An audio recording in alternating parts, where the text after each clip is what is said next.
सहनावतु सहनौ भुनक्तु सवीर्यं करवावहै तेजस्विनावधीतमस्तु मा विद्विषावहै। ओम शांति शांति शांति। योग दर्शन की कक्षा संख्या 84 है। तीसरे पाद के 2 सूत्र हमने पूरे किए हैं, धारणा और ध्यान।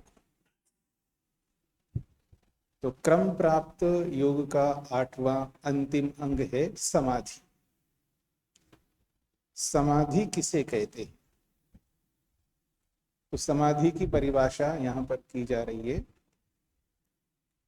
तदेव अर्थमात्र निर्भासम स्वरूप शून्यम इव समाधि। तदेव अर्थमात्र निर्भासम स्वरूप शून्यम इव समाधि। तदेव ध्यानम एव। तदेव का अर्थ है ध्यान ही। तदेव ध्यानम एव अर्थमात्र निर्भासम, वह ध्यान ही अर्थ के रूप में प्रत्यक्ष होता है।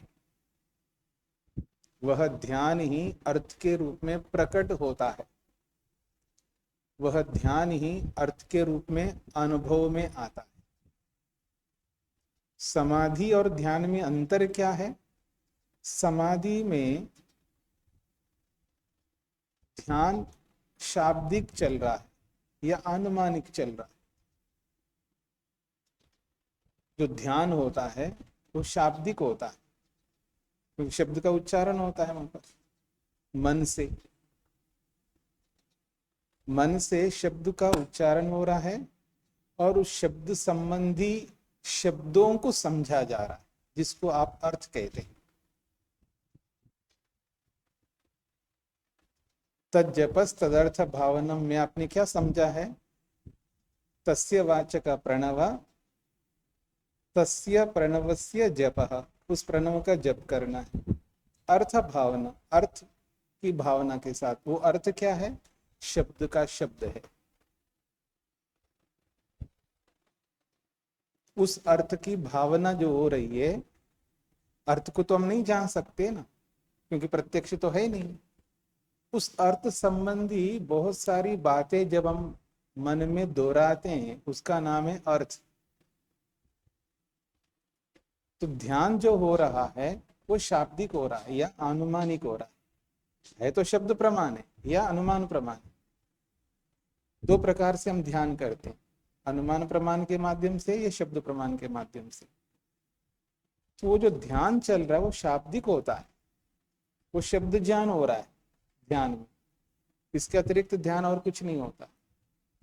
फिर कहा जा रहा है तदेव ध्यानम एव, वो ध्यान ही, जो शाब्दिक ध्यान जो चल रहा है, अर्थमात्र निर्भासा, वो अर्थ के रूप में, वस्तु के रूप में, जिस वस्तु का ध्यान कर रहे हैं वो वस्तु वहां निर्भासित होता है, प्रकट होता है, प्रत्यक्ष होता है, जहां ध्यान चल रहा है वहां पर। तो तदेव ध्यानमेव अर्थमात्र निर्भासम, वो अर्थ के रूप में, वस्तु के रूप में निर्भासित होता है, अर्थात प्रकट होता है, प्रत्यक्ष होता है। यह है तदेव अर्थमात्र निर्भासम। फिर एक बात कहिए, स्वरूप शून्यम इव, स्वरूप से शून्य सा होता है। कौन? ध्यान। ध्यान तो रहेगा वहां पर, अर्थात शब्द रहेगा, शब्द प्रमाण रहेगा। शब्द नहीं जा सकता, शब्द गया तो अर्थ भी जाएगा, ये याद रखना। जाएगा मतलब अगर आप शब्द बोलना बंद करेंगे मन से, ध्यान में तो शब्द ही तो बोलते हैं ना, तो यदि ध्यान में शब्द बोलना बंद करोगे तो अर्थ नहीं रहेगा, ये याद रखना। पर वो जो शब्द बोला जा रहा है, बोला तो जा रहा है, लेकिन मानो धूमिल सा हो गया। वो बोलना जो है ना धूमिल सा हो गया। शब्द तो बोला जा रहा है, लेकिन फोकसली नहीं बोला जा रहा, इंटेंशनली नहीं बोला जा रहा, अर्थात मुख्यता नहीं है बोलना। बोला तो जा रहा है, लेकिन बोलना मुख्य नहीं रहा, अर्थ मुख्य रह गया। तो उस ध्यान को ही कहा जा रहा है तदेव ध्यानमेव स्वरूप शून्यमिव, तद ध्यानम स्वरूप शून्यमिव भवति। वो ध्यान स्वरूप से शून्य सा होता है, अर्थात मानो ध्यान नहीं हो रहा सा होता है, लेकिन ध्यान हो रहा है। तो कैसे हो रहा है? गौण हो रहा है। ध्यान गौण क्यों है? क्योंकि अर्थ मुख्य हो गए।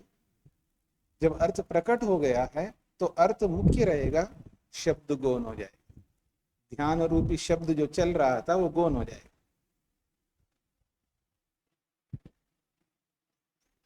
कुछ पकड़ में आ रहा है आप लोगों को? नहीं आ रहा है ना? हाँ, नहीं आ रहा है। जब कोई बहुत विशेष वस्तु को आप देखे पहली बार, उसके बारे में आपने सुना है, आप में से ताजमहल किसने नहीं देखा? वाह, कमाल हो गया। लगभग सभी ने नहीं देखा, फिर तो अच्छी बात है। सुना है? क्या सुना है? ताजमहल के बारे में क्या सुना है? जो भी सुना है ताजमहल के बारे में, उसके रूप के बारे में, उसका जो भी उसके बारे में आपने सुना है, वो सारे क्या है? शब्द सुने हैं आपने।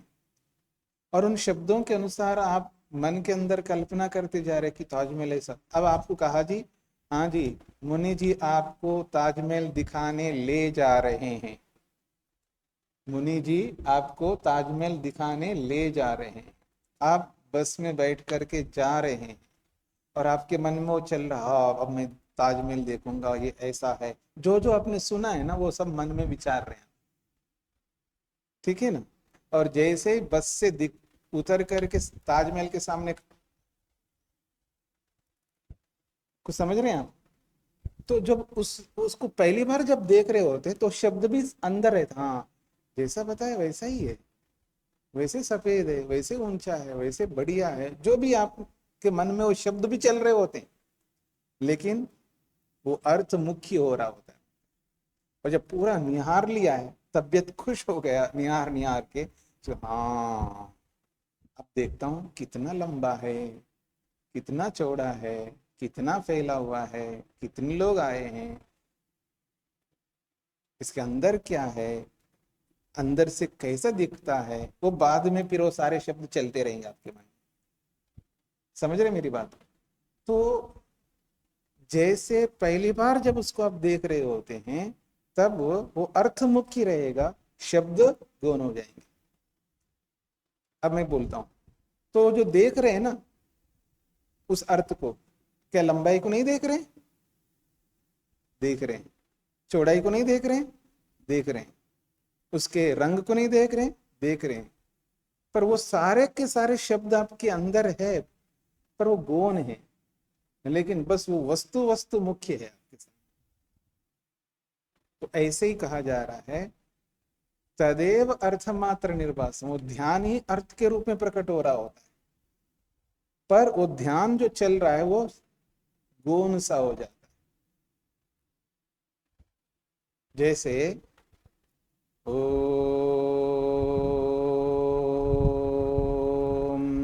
आप मन में बोल रहे हैं और ए परमेश्वर आप सर्वरक्षक हो, ठीक है ना? ये आप ध्यान कर रहे हैं। मान लीजिएगा एक दिन आपके जीवन में आ गया कि आपको समाधि लगी इसी सर्वरक्षकत्व का, तो उसकी सुरक्षा का अनुभव होने लगेगा। हाँ, जैसे छोटा बच्चा माँ की गोद में बैठ करके कैसे सुरक्षित अनुभव करता है, ऐसा आप सुरक्षा का अनुभव कर रहे होते हैं, लेकिन ओम बोल रहे होते हैं, क्योंकि ध्यान ध्यान के बाद ही तो समाधि आ रही ना। ऐसा नहीं है कि ईश्वर का साक्षात्कार होते ही आपका ध्यान बंद हो जाएगा, ध्यान रुक जाएगा। ऐसा नहीं है, ध्यान रुक गए का मतलब समाधि भी रुक जाएगी, याद रखना। ये समझने का प्रयत्न कर, क्योंकि समाधि की परिभाषा देखिएगा, स्वरूप शून्यमेव, वो ध्यान अपने स्वरूप से शून्य सा होता है, अर्थात समाप्त नहीं होता, रुकता नहीं है, ध्यान रहता है, अर्थात शब्द रहता है, पर वो गौण होता है। तो तदेव अर्थमात्र निर्भासम स्वरूप शून्यम इव समाधि। भाष्यकार स्पष्ट कह रहे हैं तदेव अर्थात ध्यानम एव, अर्थमात्र निर्भासम ध्येयाकार निर्भासम, ध्येय आकार निर्भासम, ध्येयाकार निर्भासम। ध्येय कहते हैं ध्यान करने योग्य को, ध्येय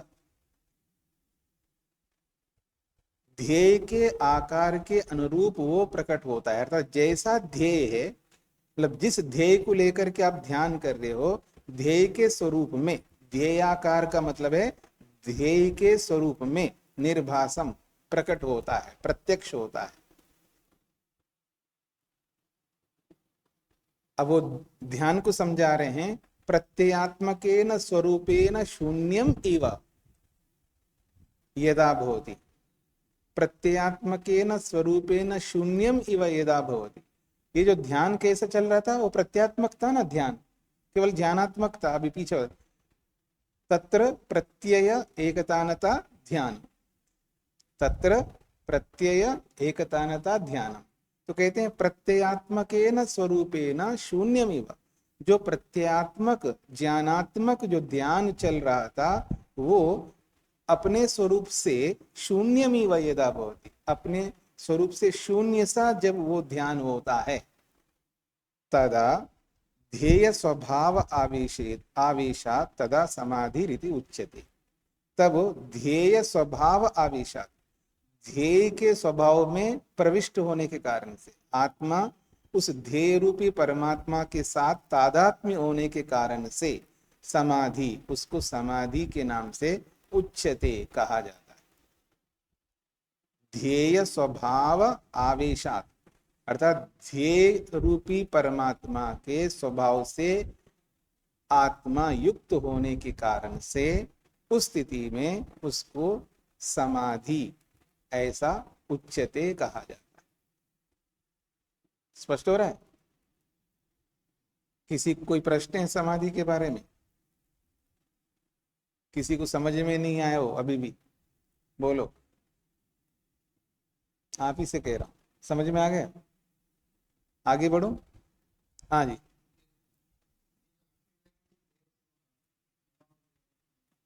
बोलो क्या कहना चाहते हैं।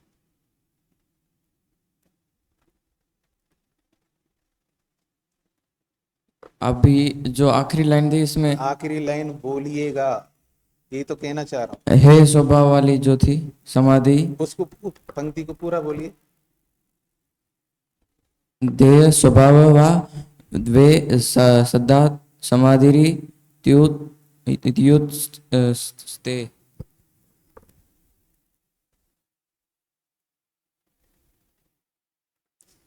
अच्छा, वो कहता है ध्येय स्वभाव आवेशात तदा समाधि इति उच्यते।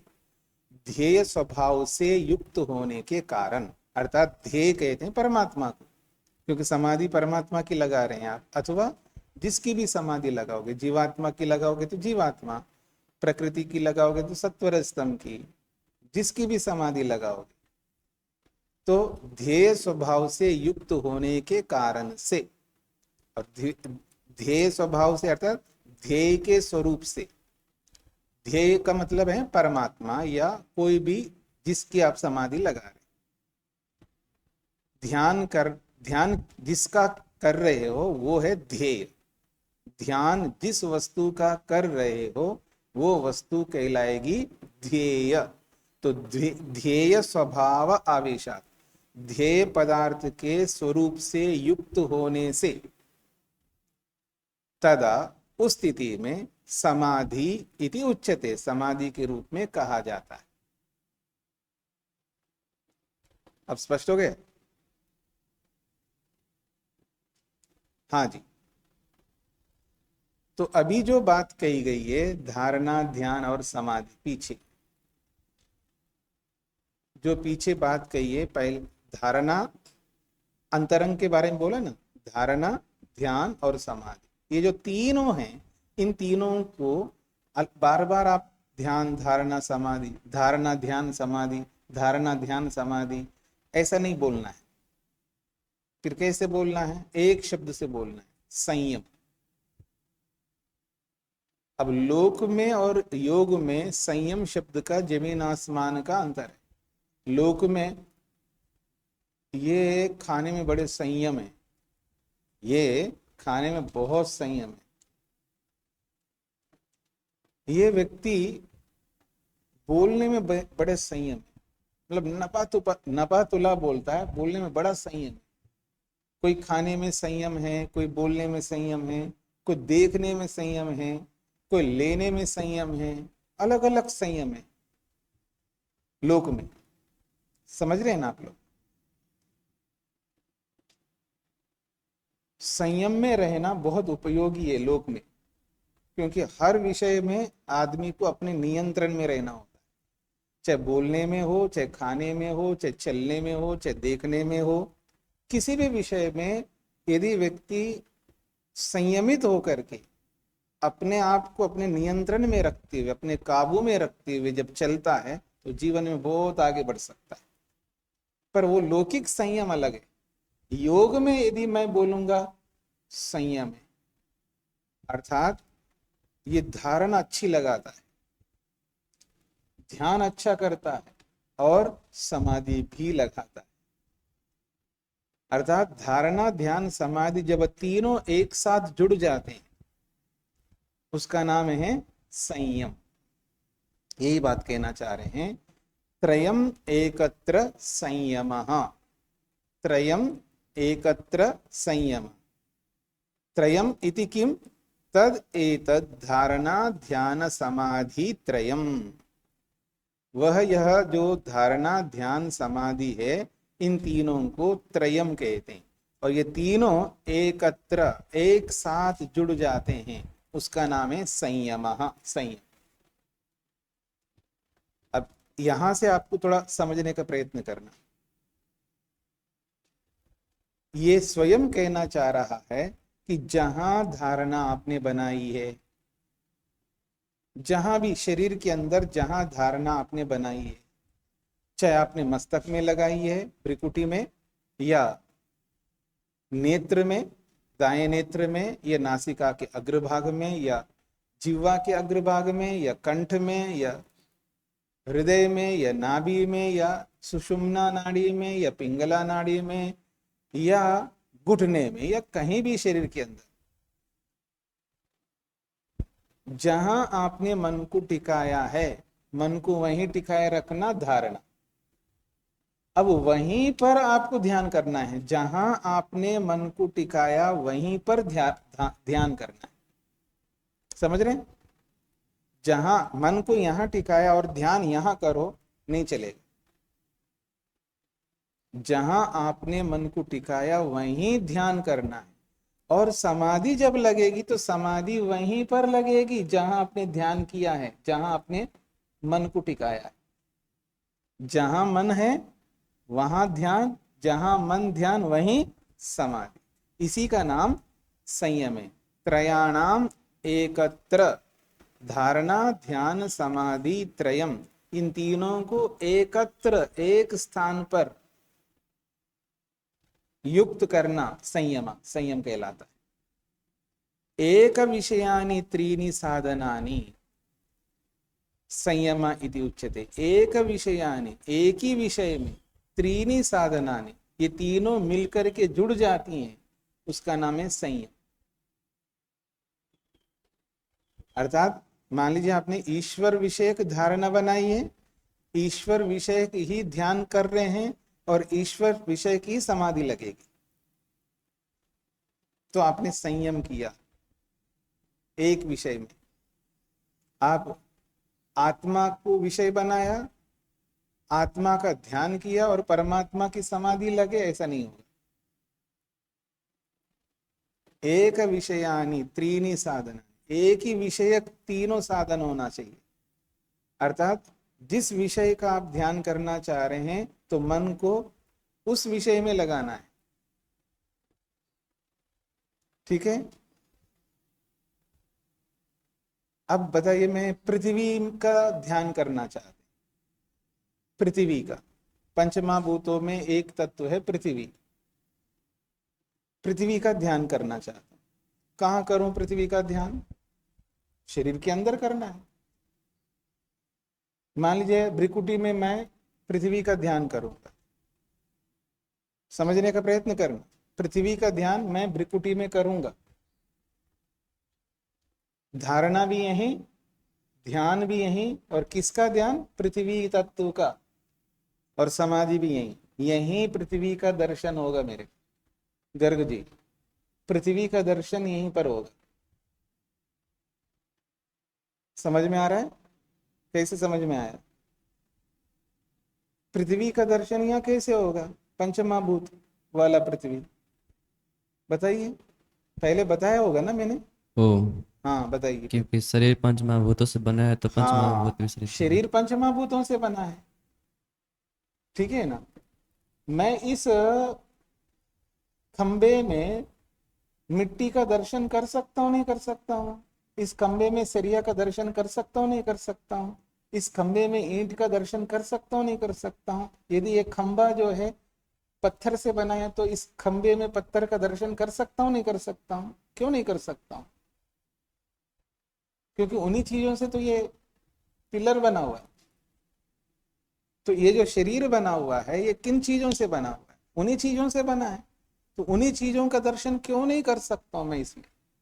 यही तो सामर्थ्य है योग में।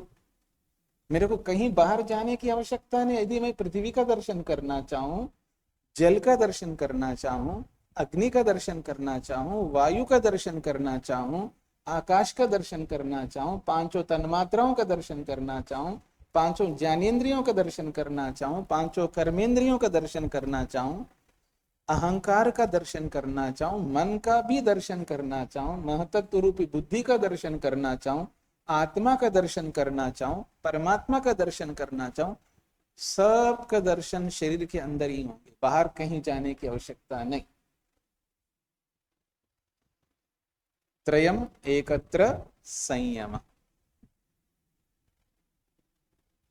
स्पष्ट हो गया? तद अस्य त्रयस्य तांत्रिकी परिभाषा संयम इति। तद अस्य त्रयस्य, वह इन तीनों का, वह यह इन तीनों का, धारणा ध्यान समाधि, इन तीनों का तांत्रिकी परिभाषा, ये शास्त्रीय परिभाषा है, योग शास्त्र की परिभाषा है। योग शास्त्र में जो संयम है ये केवल मात्र योग शास्त्र में ही प्रयोग में आएगा। धारणा ध्यान समाधि का मतलब है योग शास्त्र में संयम है। योग शास्त्र में जब संयम बोलेंगे तो धारणा ध्यान समाधि बोलेंगे। जब लोक में संयम बोलेंगे, बताइए किस में संयम है आपका? तो आप तब बताएंगे मेरा संयम जो है खाने में, मेरा संयम बोलने में, मेरे संयम पढ़ने में, जो भी आप बोलेंगे।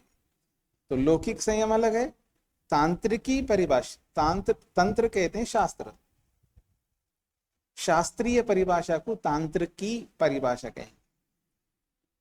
तंत्र के बहुत सारे अर्थ होते हैं, तंत्र सूत्र को भी कहते हैं।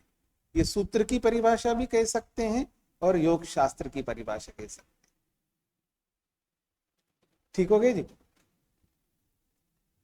अब ये जो संयम है, इस संयम का लाभ क्या है जी?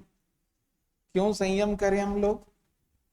तो कहते हैं तज्जयात प्रज्ञालोकः, इसी के लिए संयम करना पड़ता है हमको। तज्जयात प्रज्ञालोकः, तस्य संयमस्य जयात, उस संयम को जीत लेने से, प्रज्ञालोकः, प्रज्ञा का आलोक मिलता है, प्रज्ञा का विवेक मिलता है। आलोक के मतलब विवेक। प्रज्ञा तो बहुत है आपके पास में, प्रज्ञा की कोई कमी नहीं आज व्यक्ति के पास में। आज व्यक्ति के पास में प्रज्ञा की कोई कमी नहीं है, क्योंकि उसकी जो प्रज्ञा है वो इंफॉर्मेशन तक सीमित है। उसकी जो प्रज्ञा है वो जानकारी तक सीमित है। पर ये जो प्रज्ञा का आलोक है ये विवेक है। उसकी प्रज्ञा प्रज्ञा नहीं रहती है, विवेकमय प्रज्ञा रहती है। क्या मतलब होता है इसका? इसका मतलब ये होता है उसको पता है कि उचित क्या है और अनुचित क्या है। उसको पता है उचित को ही ग्रहण करता हूं, उसको पता है अनुचित को मैं त्याग करता हूं। उसका जो आलोक है क्या करता है? उसका आलोक, उसका विवेक क्या करता है? आखिर ये विवेक होता है क्यों है? क्यों होना चाहिए आपको विवेक? इसलिए होना चाहिए क्योंकि विवेक का एक ही काम है, अनुचित को हटाना और उचित को ग्रहण कराना, सत्य को स्वीकार करवाना, असत्य को छुड़वाना। आपके पास प्रज्ञा तो है,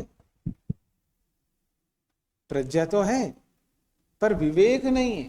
तो जब विवेक नहीं है तो व्यक्ति असत्य को स्वीकार करता है, इसलिए असत्य बोलता रहता है। उसके बाद प्रज्ञा बहुत है लेकिन विवेक नहीं, इसलिए लड़ता रहता है,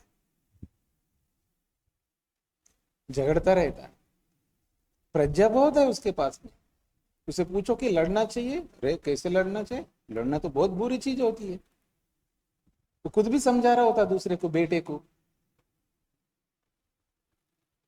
लेकिन पत्नी से लड़ रहा होता है, भाई से लड़ रहा होता है, पिता से लड़ रहा होता है, जमीन के लिए लड़ रहा होता है, पता नहीं किस किस के लिए लड़ रहा होता है। प्रज्ञा बहुत है उसके पास पर विवेक नहीं। क्योंकि विवेक क्या काम करता है? वो लड़ाई को रोकता है, क्योंकि अनुचित को रोके रखता है, अनुचित को हटा देता है, उचित को ही ग्रहण कराता है। यही तो प्रज्ञा है। इस संयम से, इस धारणा, ध्यान और समाधि रूपी संयम से उसको प्रज्ञा का विवेक प्राप्त होता है।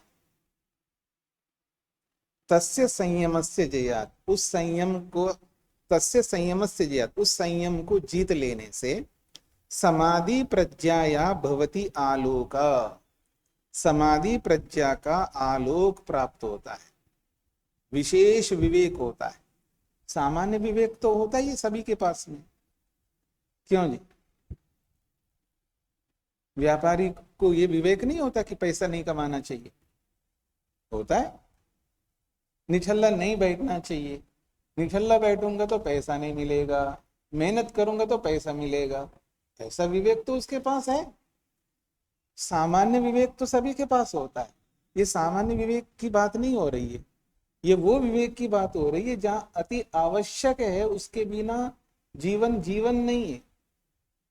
वो विवेक है जिस विवेक के कारण से जीवन का उद्देश्य पूरा होता हो, दुख दूर होते हो,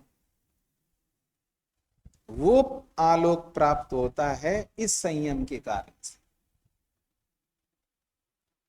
कहते हैं यथा यथा संयम स्थिर पदो भवति, जैसे जैसे जैसे संयम स्थिर होता जाता है, अर्थात जैसे जैसे संयम का अभ्यास होता जाता है, जितना जितना प्रतिशत संयम बनता जाएगा उसका, तथा तथा उसी संयम के अनुरूप ईश्वर प्रसादा, ईश्वर की कृपा से, ईश्वर की करुणा से, ईश्वर की दया से समाधि प्रज्ञा विशारदी भवति, और उसकी जो समाधि प्रज्ञा है, जो समाधि वाली बुद्धि है, जो विवेक वाली बुद्धि है, वो विशारदी भवति, वो निर्मल होती जाती है, पवित्र होती जाती है,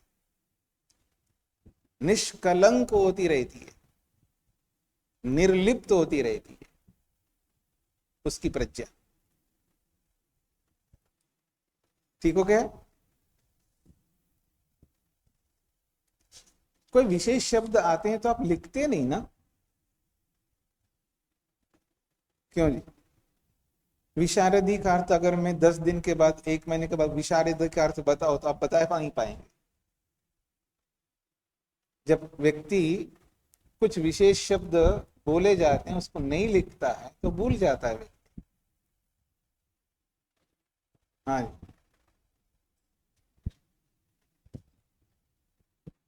ओ नमस्ते स्वामी जी, जो हिंदी वाला भाष्य उसमें निर्मल लिखा हुआ है, तो वहाँ लिखा हुआ इसलिए नहीं लिखता।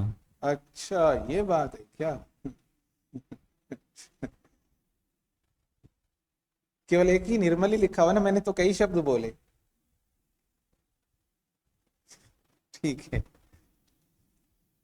तो आगे बढ़ूं जी।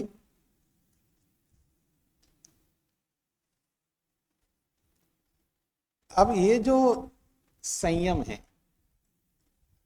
इस संयम को हम बहुत जगहों पर प्रयोग कर सकते हैं। लौकिक दृष्टि से भी बोल सकते हो, विशेषकर यहाँ योग की दृष्टि से यहाँ पर तस्य भूमिषु विनियोगः, तस्य संयमस्य भूमिषु विनियोगः, तस्य संयमस्य भूमिषु सिद्धिषु विनियोगः। भूमि का मतलब सिद्धियां।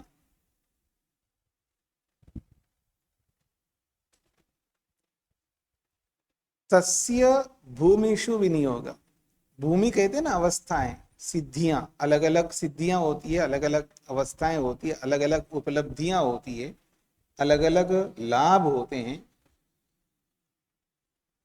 या मैं ये कहूं अलग अलग विभूतियां होती हैं। विभूति कहो, सिद्धि कहो, लाभ कहो, उपलब्धि कहो, ये सब एक ही अर्थ को बताने वाले अलग अलग शब्द है।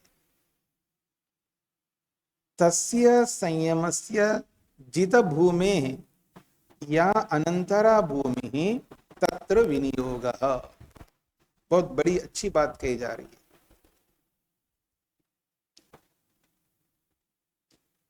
तस्य संयमस्य, उस संयम को, उस संयम को,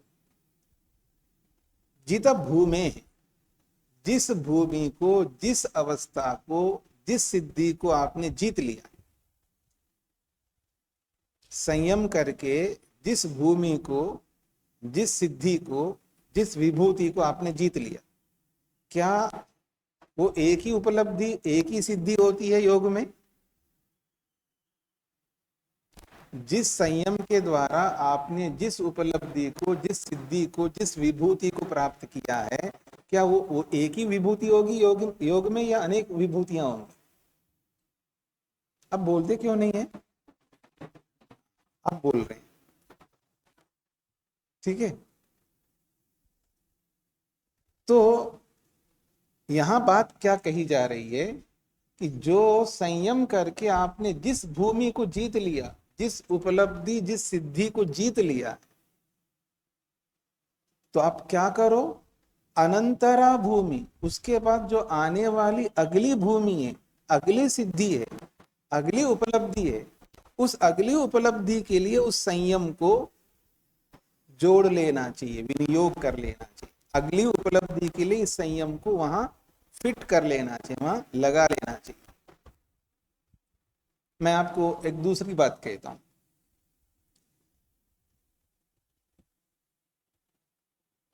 मेरे से कई लोग पूछते थे, जब मैं ब्रह्मचारी के रूप में, विद्यार्थी के रूप में पढ़ रहा था, तो क्यों आप पूरा रट क्यों लेते हैं? आप मतलब कैसे पूरी पुस्तक को रट लेते हैं, पूरी पुस्तक को रट लेते हैं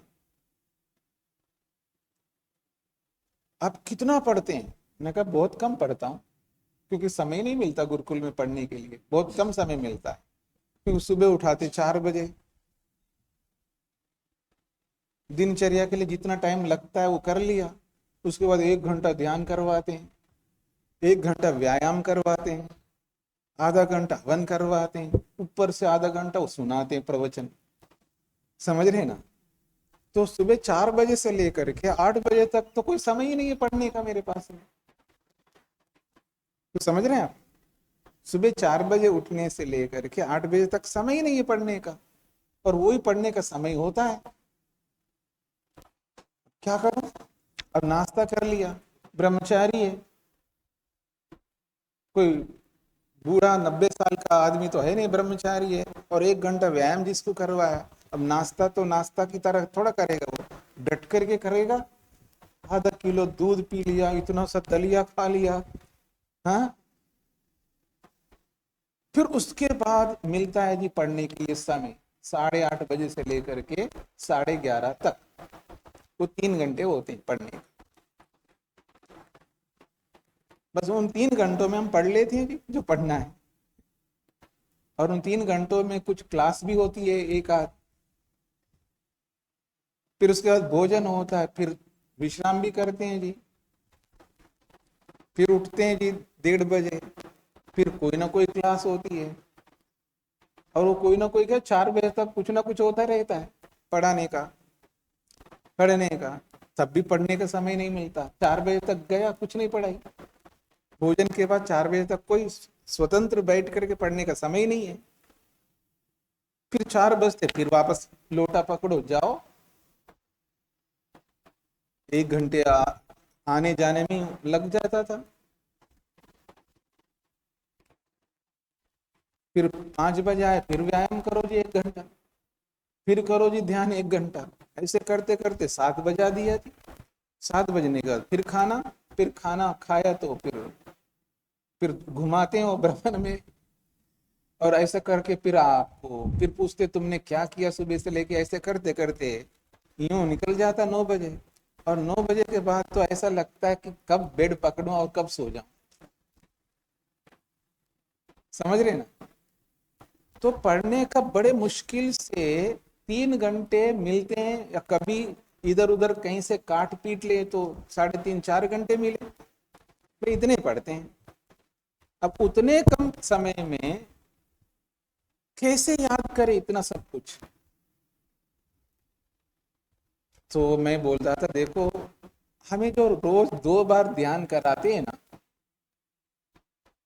उस समय जो मन को लगाने का प्रयास करते हैं ना, वो जो है ना ध्यान का अभ्यास हम पढ़ने में कर लगाते हैं, उस ध्यान के अभ्यास को पढ़ने में लगाते हैं। वह मन को एकाग्र करने का अभ्यास ही तो करते हैं हम ध्यान में बैठ कर, और क्या करते हैं, तो मन को पकड़ पकड़ करके लगाने का रोज यही काम है हमारा, और कोई काम ही नहीं है। सुबह भी यही, शाम को भी ये जबरदस्ती कर रहे हैं हम लोग। हम थोड़ा चाहते हैं कि भगवान के साथ मन को लगाने, लेकिन जबरदस्ती करना पड़ता है, नहीं तो पूछेंगे आपका ध्यान कैसा रहा, फिर बताना पड़ेगा, या तो झूठ बोलो। तो ध्यान के समय में जो अभ्यास कर करके सालों का जो अभ्यास हो रहा है, उस अभ्यास को हम पढ़ने में लगाते हैं, इसलिए कम समय में अधिक पढ़ लेते हैं। एक जगह जो उपलब्धि मिल रही है मन को टिकाने का, जितना भी टिकाने का आपको मिला है, उस अभ्यास को, उस उपलब्धि को अनंतरा भूमि, आगे आने वाली जो भूमि है अलग स्थिति में, इसको ले जा करके उसमें लगा लिया। तो ऐसे अलग अलग स्थितियों में अगर लगाकर देखेंगे और बहुत सारी उपलब्धियां हो सकती है। ठीक योगिक विषय में यहाँ पर बताया जा रहा है कि योग में बहुत सारी सिद्धियां हैं, बहुत सारी उपलब्धियां हैं। अगर हमने एक संयम करके किसी उपलब्धि को प्राप्त कर लिया है, उस संयम को दूसरी अगली उपलब्धि में भी उसी संयम को लगाओ। उसी संयम को आने वाली जितनी भी उपलब्धियां हैं, जितनी भी विभूतियां हैं, जितनी भी समाधियां हैं, उनमें उस संयम को लगा करके वैसी उपलब्धियां प्राप्त करते जाओ, ये इसका तात्पर्य। तो यही कहना चाह रहे हैं, जित भूमि, जिस भूमि को, जिस सिद्धि को जीत लिया है जिस संयम से, तस्य संयमस्य, उस संयम को अनंतरा भूमि, आगे आने वाली भूमि में, तत्र विनियोगा, उस भूमि में उसको जोड़ लेना चाहिए, उसको वहां विनियोग कर लेना चाहिए, ये इसका तात्पर्य। एक बड़ी बात कही जा रही है, नहीं अजित अधर भूमि अनंतर भूमि विलंघ्य प्रांत भूमिषु संयमम लभते। ये बहुत महत्वपूर्ण बात है, ये प्रत्येक योगाभ्यासी को समझने की आवश्यकता है। क्या कहते हैं, न ही अजित अधर भूमि अनंतर भूमि विलंघ्य प्रांत भूमिषु संयमम लभते। मेरी ओर देखिएगा, ये एक भूमि है, एक सिद्धि है, छोटी सिद्धि है, ठीक है। ये एक सिद्धि है, बड़ी सिद्धि है। और बीच की एक सिद्धि है। समझ रहे ना, 3 सिद्धियां हमारे साथ। जैसे प्रारंभिक सिद्धि है बिगिनर्स के लिए, और इंटरमीडिएट वालों के लिए मध्यम मध्यम वाली उपलब्धि है, और एडवांस वालों के लिए ये ऊंची सिद्धि है। तो 3 सिद्धियां हैं। ये बात कहना चाह रहे हैं, यदि किसी ने ये जो छोटी सिद्धि है इसको तो जीता नहीं, ये जो छोटी सिद्धि है इसको जीता नहीं, बीच वाली सिद्धि का उल्लंघन करके, उसको लांग करके और ऊंची वाली सिद्धि को प्राप्त कर ले, तो नहीं प्राप्त कर सकता। तो समझ रहे हैं आप लोग। और योगाभ्यासियों में सबसे बड़ी एक समस्या ये आती है कि वो छोटी सिद्धियों में मन नहीं लगाता, जबकि उन छोटी सिद्धियों को उसने हासिल नहीं किया, उपलब्ध नहीं कर पाया, जीत नहीं पाया, और बड़ी सिद्धि में लगा रहता है। बड़ी सिद्धि में वो लगा रहता है, बस उसको सीधा भगवान का दर्शन ही चाहिए। आत्मदर्शन करे ना करे,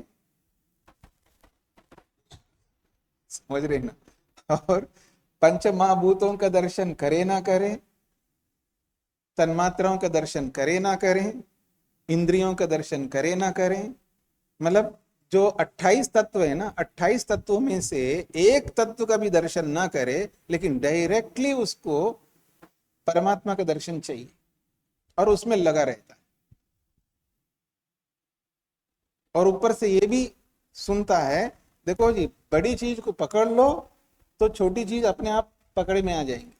अरे पहले किसी एक छोटी चीज को तो पकड़ करके देखो, किसी एक छोटी स्थिति को तो पकड़ करके देखो ना।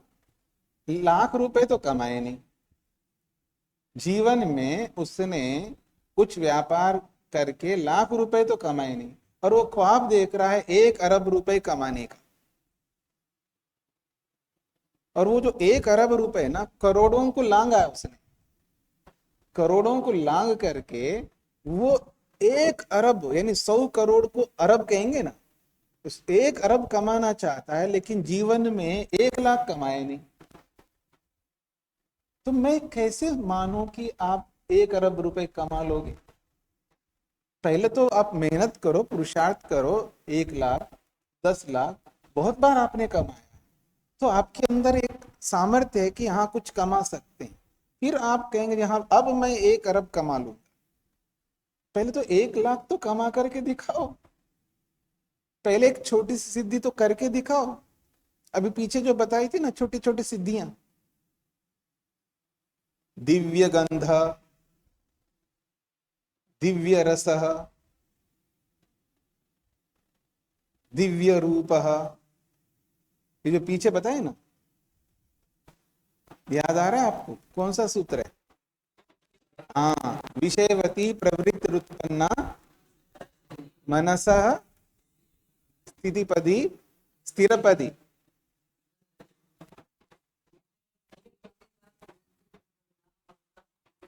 मनसा स्थिति निबंधनी। हाँ, तो उस सूत्र में जो सिद्धियां बताई ना वो छोटी छोटी सिद्धियां हैं। मतलब कोई एक ऐसी सिद्धि ऐसी प्राप्त कर लो जो आपको, आप कह सकते हाँ जी मैंने ये काला ये कर लिया, अब इसके अगला कर लूंगा, इससे अगला कर लूंगा। और ऊपर से कहता है व्यक्ति कोई जरूरी थोड़ी है, इनकी जरूरत ही नहीं है, क्या करूंगा उनको समझ करके। मतलब छोटी उपलब्धि तो आप नहीं पा सकते, लेकिन बड़ी उपलब्धि को प्राप्त कर सकते। तो इसलिए कोई ना कोई ऐसी छोटी उपलब्धियों को प्राप्त कर लो। बहुत सारी सिद्धियां बताई यहाँ पर। हाँ, एक ऐसी सिद्धि है जिस सिद्धि को आपको प्राप्त करना आवश्यक है, उस सिद्धि को प्राप्त किए बिना वो सिद्धि नहीं मिल सकती है। ये भी मैं कह सकता हूं, जो आवश्यक सिद्धि है उसको प्राप्त किए बिना वो बड़ी सिद्धि नहीं मिल सकती आपको। और उसको अपनाए बिना वो नहीं प्राप्त कर सकते। अगर उसको अपना लिया, बाकी अगर मैं भूमि जया, हाँ, आपा जया, कोई बात नहीं, वो जरूरी है। जिसको प्राप्त किए बिना आप आगे बढ़ ही नहीं सकते, वो भी एक बात है यहाँ पर। तो आपको सर्वांगीण दृष्टिकोण से देखना होगा कौन सी सिद्धि अवश्यम भावी है, जिसको पाकर के मैं अगली भूमियों में प्रवेश कर सकता हूं। उन भूमियों को तो हमें सिद्ध करना चाहिए। तो यही कह रहे हैं अजिता अधर भूमि। अधर भूमि का मतलब है निचली भूमि, साधारण भूमि, प्रारंभिक भूमि। अजिता, जिसको जीता नहीं गया।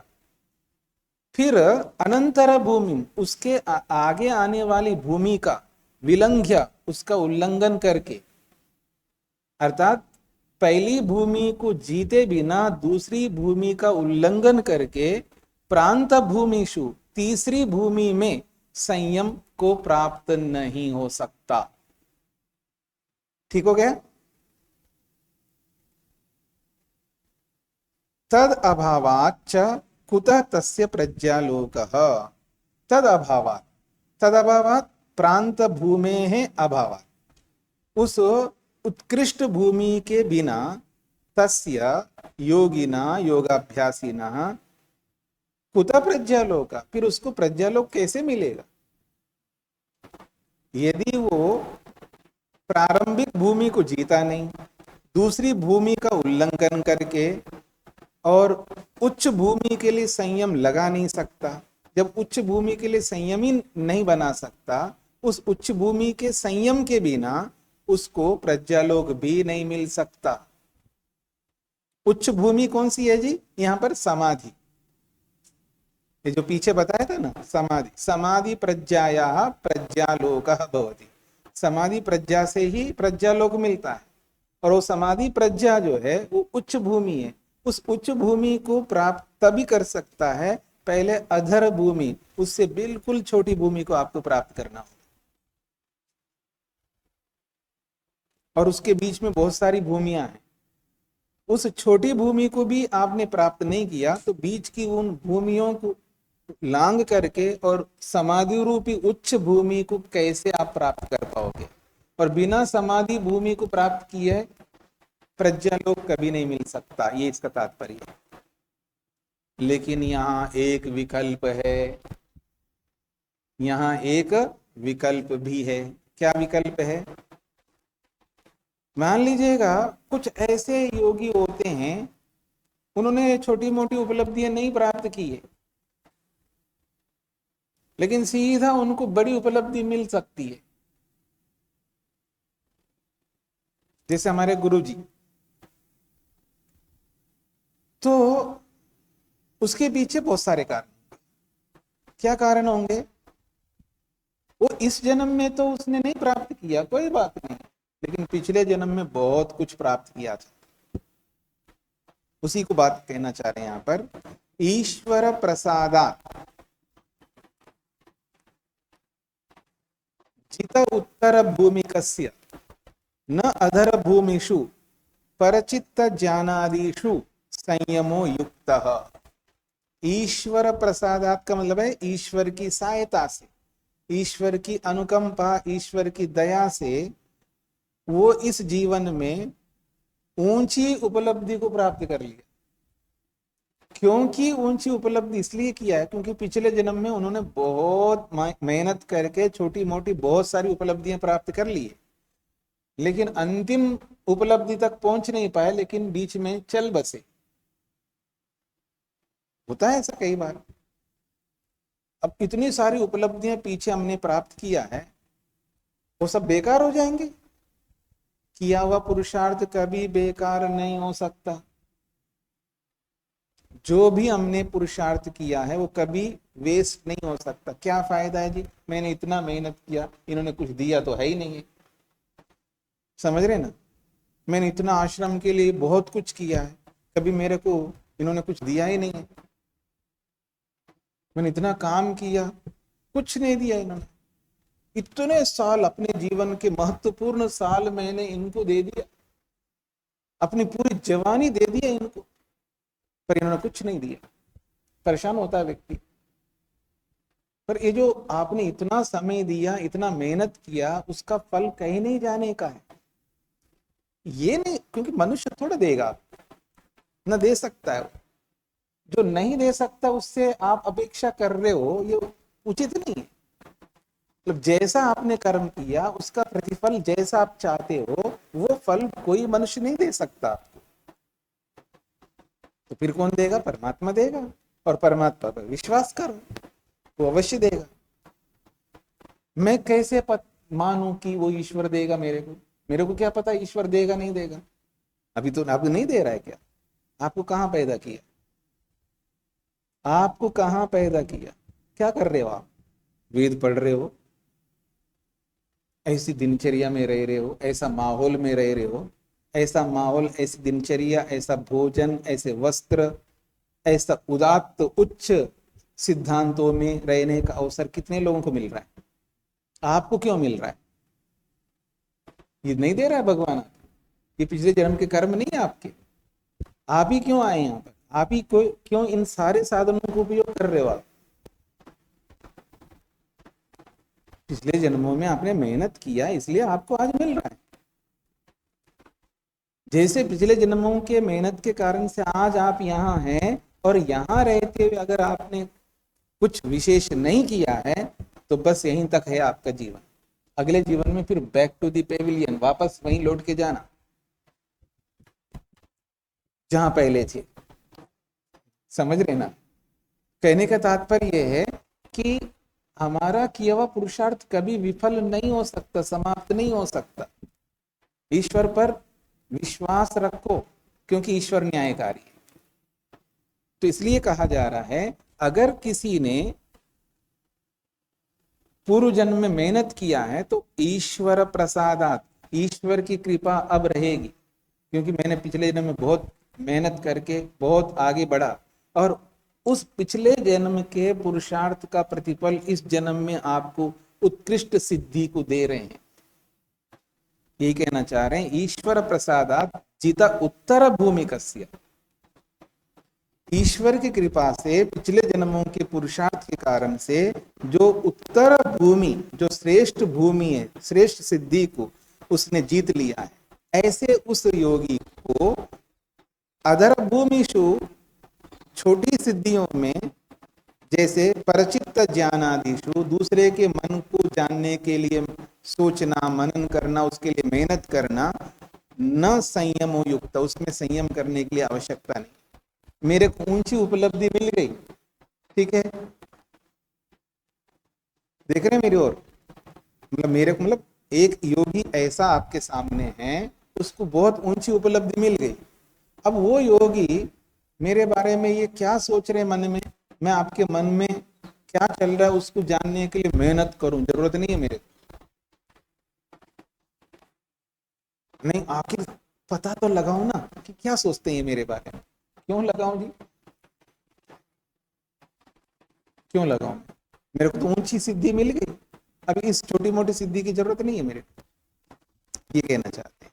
तो ईश्वर के सहायता से, या ईश्वर की कृपा से, जित उत्तर भूमि कस्य, जो उत्कृष्ट ऊंचे भूमि, ऊंची सिद्धि को उसने जीत लिया है, न अधर भूमिषु, छोटी सिद्धियों में, जैसा कि उदाहरण दे रहे हैं, परचित्त ज्ञानादिषु, दूसरे के मन को जानने का प्रयास करना, ठीक है ना, ऐसे सिद्धियों में संयम न युक्ता, ऐसी सिद्धियों के लिए संयम करने की उस योगी को आवश्यकता नहीं होती है। ये इसका तात्पर्य। कस्मात, क्यों नहीं होती है? तो कहते हैं, तद अर्थस्य अन्यथा एव अवगतत्वात्, वो जो सिद्धि है उसको ईश्वर के कारण से उसको पहले से पता है। तद अर्थस्य, वो जो अर्थ है कि उनका मन कैसा है उसको अन्यथा एवं अवगतत्वात्, दूसरे प्रकार से उसको पता है ईश्वर के कारण से। अब क्यों करेगा उसके लिए मेहनत? क्यों जी? जैसे एक आचार्य होता है, अध्यापक होता है, और वो विद्यार्थी को जानता है, उसके मन को जानता है। कैसे जानता है? वो भी जब विद्यार्थी था वो भी तो यही करता रहा। क्यों? अध्यापक के साथ कैसा व्यवहार करता रहा, हाँ, क्या सोचता रहा अध्यापक के लिए, ये कैसे पढ़ता है, कैसे चालाकियां करता है, कहाँ अपने आप को छुपाता है, कहाँ नहीं छुपाता है, उसको सब पता रहता है, क्योंकि उसका काम ही है। क्योंकि उस भुक्त भोगी है ना आपकी भाषा में, वो भुक्त भोगी है, वो भोग चुका है, उसको समझ चुका है, इसलिए उसको उसके बारे में मेहनत करने की जरूरत नहीं है। तो ईश्वर की कृपा से उसको ये परिचित आदि दूसरे के मन को जानना, ये करना वो करना, ये सब उसको जरूरत नहीं है, क्योंकि ईश्वर के कारण से उसको सब पता है, उसके बारे में दिमाग नहीं लगाएगा, उसको जो मुख्य काम करना उसमें दिमाग लगाएगा, ये कहना चाहते हैं। इसलिए कह रहे हैं तद अर्थस्य अन्यथा एव अवगतत्वात्, उस अर्थ को, उस विषय को, उस सिद्धि को अन्यथा एव, अन्यथा मतलब दूसरे प्रकार से, अर्थात ईश्वर के कारण से, अवगतत्वात् उसको पता है, ईश्वर ने उसको जताया कैसा वो सोचता है मेरे बारे में या किसी के बारे में। आप क्या सोच सकते मेरे बारे में? क्यों जी, आप क्या सोच सकते मेरे बारे में? कभी मैं राक्षस के रूप में दिखूंगा आपको, ठीक है जी, कभी देवता के रूप में दिखूंगा आपको, कभी भयंकर के रूप में दिखूंगा, जो भी आप सोच सकते हैं ना। जब आपके अनुकूल होगा तो बहुत अच्छा दिखूंगा, जब आपके प्रतिकूल होगा तो जो भी होगा, तो उसको सब पता है पहले से, अब उसके बारे में क्यों मेहनत करे, यही कहना चाह रहे हैं। अब एक प्रश्न किया जा रहा है, क्या प्रश्न? जब योगाभ्यासी योगाभ्यास करता हुआ आगे बढ़ता है, जब कोई योगाभ्यासी योगाभ्यास करता हुआ आगे बढ़ता जाता है, योगाभ्यास करने का मतलब केवल बैठ करके ओम ओम करना ही नहीं, याद रखना। योगाभ्यासी का मतलब है अहिंसा का पालन करता जा रहा है, कैसे कहाँ किस तरह मैं अहिंसा का पालन करूं, कैसे सत्य का पालन करूं, यम नियम आसन प्राणायाम धारणा ध्यान, इन सब का अभ्यास कर रहा है व्यक्ति। तो उसको कैसे पता लगेगा कि अब मैंने यहाँ तक प्राप्त कर लिए, इसके बाद ये प्राप्त करने योग्य है, इसके बाद ये मेरे को मिलेगा, इसके बाद ये मेरे को मिलेगा, इस सिद्धि के बाद अब ये सिद्धि मिले, इस उपलब्धि के बाद ये उपलब्धि मिलेगी, मेरे को कैसे पता लगेगा? ठीक है, ये प्रश्न है, तो उसको उत्तर दिया जा रहा है। भूमि है अस्याह इयम अनंतरा भूमि, इस भूमि का यह आने वाली भूमि है, इति अत्र, इस संदर्भ में, मतलब इस भूमि का, अर्थात अभी जो मैंने भूमि एक सिद्धि को प्राप्त किया है, अब इस सिद्धि के बाद अगली सिद्धि ये आने वाली है, किसे पता लगेगा? तो कह रहे हैं अत्र योग एव उपाध्याय, यहां योग ही आपको बताता जाएगा, योग आपको बताया जाएगा। योग कैसे बताएगा जी? बिल्कुल योग बताएगा।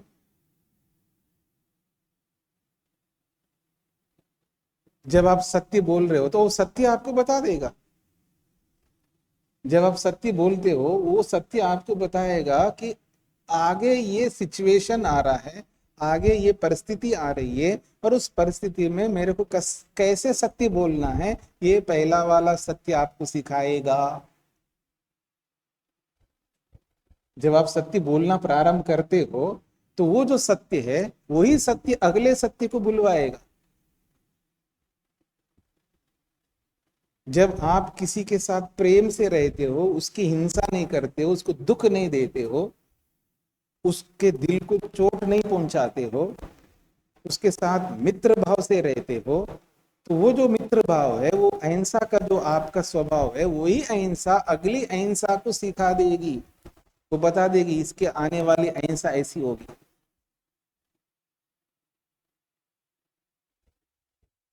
ऐसे हर एक विभाग को ध्यान में रख करके चलिएगा। इसलिए कह रहे हैं इस भूमि का आने वाली ये भूमि है, ये कैसा पता लगे? तो कहते हैं योग एवं उपाध्याय, आपको वो योग ही आपके लिए अध्यापक है, टीचर है। अब यहां एक बहुत बड़ी समस्या आती है जी लोक में, विशेषकर ब्रह्मचारियों में, विशेषकर साधकों में, और विशेषकर पाठकों में ये बहुत बड़ी समस्या आती है। अब कोई विद्यार्थी आता है, हाँ जी क्या कर रहे हैं जी? मैं साधना कर रहा हूँ। अरे कुछ पढ़े नहीं, मेरे को पढ़ना नहीं, मेरे को साधना करना है। आपको क्या लगता है साधना करने का मतलब? साधना का मतलब क्या समझते हैं आप? बस मैं एकांत में रहना है जी, मौन रहना है और मौन रह करके मेरे को साधना करनी है, बोलना किसी से नहीं, मिलना किसी से नहीं, एकांत में बैठ करके मेरे को साधना करनी है। क्योंकि शास्त्र कहता है योग ही आपको सिखाएगा, शास्त्र कहता है योग ही आपको सिखा देगा। ये पकड़ के रखता है इस प्रमाण को वो व्यक्ति। ये तो सही है कि शास्त्र आपको योग सिखाएगा, पर किसको सिखाएगा योग? पहले कुछ योग किया हो उसी को तो सिखाएगा, जो पहले योग तो किया ही नहीं आपने। मेरी बात को समझने का प्रयत्न करना। मैंने उसको कहा है भाई तुम पढ़ाई करो, तुमने पढ़ा नहीं शास्त्र? नहीं, मेरे को पढ़ना नहीं शास्त्र, क्या करना मेरे को? योग करना। उसको समझ में नहीं आ रहा है कि ये पढ़ना भी योग है। ये जो शास्त्र पढ़ना है ये भी योग है, उसको ये समझ में नहीं आ रहा है। शास्त्र पढ़ना योग कैसे होता है जी? क्योंकि योग में नियम है, नियम का एक विभाग है जिसका नाम स्वाध्याय है, और स्वाध्याय का मतलब है स्वाध्यायो मोक्ष शास्त्राणाम अध्ययनम। आपको पढ़ना पड़ेगा। अगर आप नहीं पढ़ना चाहते आप योग कभी नहीं कर सकते। आपको योग करना है तो योग करने के लिए शास्त्र पढ़ना आवश्यक है। और एक बात यह है कि दुखों को दूर करने वाला कोई भी शास्त्र आपको दिखाई दे उसको पढ़ना पड़ेगा। क्योंकि दुख दो प्रकार के हैं, आंतरिक दुख अलग है, बाह्य दुख अलग है। और बाह्य दुखों को दूर करने के लिए भी आपको शास्त्र पढ़ने हैं, और आंतरिक दुखों को दूर करने के लिए भी आपको शास्त्र पढ़ना। शास्त्र से आप दूर नहीं हो सकते। इसलिए वो सन्यासी हो, गृहस्थी हो, कोई भी आश्रमी हो, कोई भी वर्णी हो, किसी भी वर्ण में रहने वाला, किसी के लिए शास्त्रों को पढ़ना अनिवार्य कर दिया है। प्रत्येक व्यक्ति के लिए शास्त्र पढ़ना, स्वाध्याय करना अनिवार्य है। स्वाध्याय कभी नहीं छोड़ सकता, क्योंकि स्वाध्याय ही उसको उस रास्ते को बनाए रखता है, उसमें उसको टिका के रखता है। इसलिए स्वाध्याय नहीं छोड़ सकते। तो आप कैसे कह सकते कि मैं पढ़ना नहीं जी मेरे को, क्योंकि मेरे को नहीं पढ़ना है, मैं योगाभ्यास करने के लिए आया हूं, मैं योग करना चाहता हूं, मैं ये नहीं पढ़ूंगा, मेरे को नहीं चाहिए पढ़ना। इसका मतलब सीधा है वो योग को नहीं समझ पा रहा है। योग ही आपको सिखाएगा तब है, पहला आपने स्वाध्याय किया है ना। जो आपको स्वाध्याय करना वो सब कर चुके हैं, फिर आप योगाभ्यास करते जा रहे हो, तो वो जो आपने पहले प्राप्त किया है उसके आधार पर एक उपलब्धि के बाद दूसरी उपलब्धि कौन सी मिलेगी आपको पता चलेगा। क्योंकि आपके पास थ्योरी है, आपके पास सिद्धांत है।